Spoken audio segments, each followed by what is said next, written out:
me today is Jeff Connor. Jeff, thank you for joining us on our video series, How to More Effectively Manage and Grow Key Accounts During This Challenging Era of COVID. Jeff has been a corporate leader at both the division and enterprise corporate level, driving sales globally and internationally for years. And Jeff has seen it all. Big accounts, smaller accounts, he's seen everything. I'd like to think I haven't seen it all yet, just for the record. Yeah. Well, that's what we're going to talk about today. We're going to kind of like put on our here. But Jeff, share some of your background, and then we can get into some of the details.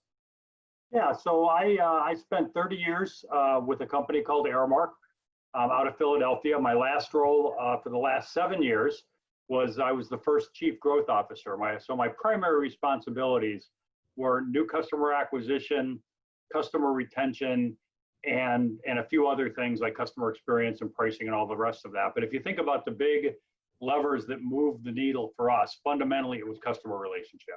We're in kind of the B to B to C business, meaning that there was an ultimate customer. So that became very important for us to understand exactly why customers kept us. We had many customers who kept us for decades. I think I had at least 3 or 4 that were 40 and 50-year relationships. Wow. And certainly, you know, very unhappily, we would lose an account or two. And then you start to compare and contrast with data and try to understand where you fell short perhaps, or where you've done really well, and start to coalesce it into a strategy and a series of actionable items. Well, that's great. And you brought data up, and that's going to drive part of our discussion today. When we look at account health, and we have a database encompassing $21+ billion of total contract value in terms of insights, strong accounts only make up 15% of everything we've profiled. So I guess the good news is to strengthen and maintain your strong accounts, you don't have a lot of work to do. Plenty of elbow room for improvement. That's true. But what we find as a common thread for years is that the reason strong accounts are strong is that providers like Aramark and other companies proactively share ideas, recommendations, and best practices. In fact, this is even more important in the larger of the largest accounts. So having these insights is something that these companies truly crave. So as we look at COVID and the impact that we are all having in the B2B and B2B2C environment, you as a leader, Jeff, if you had your enterprise team globally looking at the current landscape, what would be some of the top recommendations and actions you would take to ensure success in COVID and beyond? So look, I think it's a couple things. You know, people bandy a lot of words around, and I now work as an independent consultant somewhat, and people talk about customer intimacy, they talk about insights, they talk about a lot of pieces to the puzzle, and I think it's actually really more helpful to get very specific. And so for me is, how well do we really understand the customer's business? And when I say that, I don't mean just the things that we've heard, the things you can find on the web.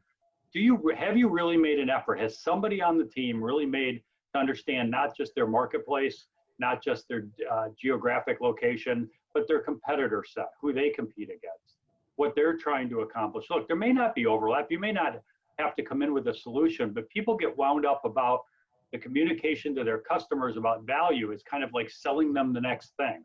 I'm not against finding another solution and being able to find that for folks, but I don't think that's where a strong relationship gets built. If people overuse the word partner all the time, I'm a partner because I have a contract, is not a true statement. A partner gives a bit of themselves and is a bit open to trying to figure out solutions. So the first big piece for me is, who's researched the company? Who's read their strategic plan? Who's taken a look at what the CEO of the organization, or if it's a college or hospital, the president or CEO, how they've been thinking about their marketplace? What innovations are they doing? How well do you understand before you get there? Look, there's been research done. Walking in and saying, hey, what keeps you up at night is now the worst question in the B2B space. And you better have a point of view by the time you get there. So I think that's kind of the first big bucket. I think the second big bucket is how you apply these insights. And I think there's a couple different ways. Look, it's very nice if in the marketing world, somebody has prepared thoughtful consumer experience data or something for you to bring to the client, but you've got to bring it to the client at a moment where they have a need for it. So it's a very fluid situation. And I look at a lot of like quarterly business reviews that people do or annual business reviews. And what do I see the most every single time? Sometimes at 100% is current and past performance. I am by no means telling you that current and past performance is unimportant, but the client kind of takes that for granted relative to that's what we hired you for. And if you've got a problem with current and past performance, that's got to be front and center. But it really, in the ideal world, shouldn't take up more than 40 or 50% of what you're talking to the client about. Insights about the marketplace, insights about what competitors are doing, research, new products, and it doesn't have to be scripted that this is an answer for you. They're looking for a thought partner. What they wanted was access to your whole company. What you are as the executive, you're the point of that access. And so coming with knowledge of them and bringing knowledge of you and how your company, that's the moment it starts to happen. But it's got to be proactive. It's got to be built into a process, and we can talk about that in a couple minutes. But those two big buckets, and it doesn't have to rely on you. One of the things I found throughout my career was clients love meeting other people from the company, even in, certainly related functions like a head of strategy or a head of marketing. Sorry. That's a satisfied client calling, by the way. Right. We just hang up on them.